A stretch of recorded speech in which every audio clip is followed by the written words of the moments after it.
First, you'll see an overview of vital driving and download data, like remaining driving time this week, or when the next rest time should start.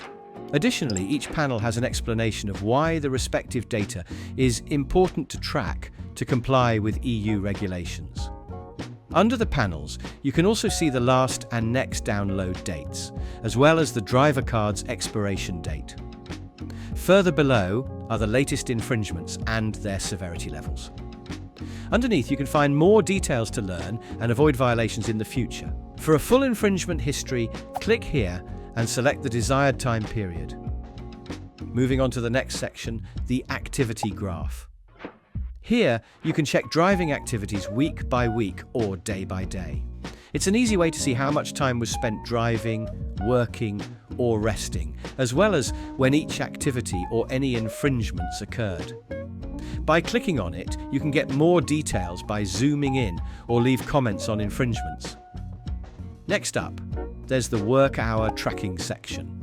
Here you can check how much time was spent working, resting, or off work. You can also leave explanations for days off. Last but not least, there's the download section, which stores the downloaded tachograph files and lets you save and share them.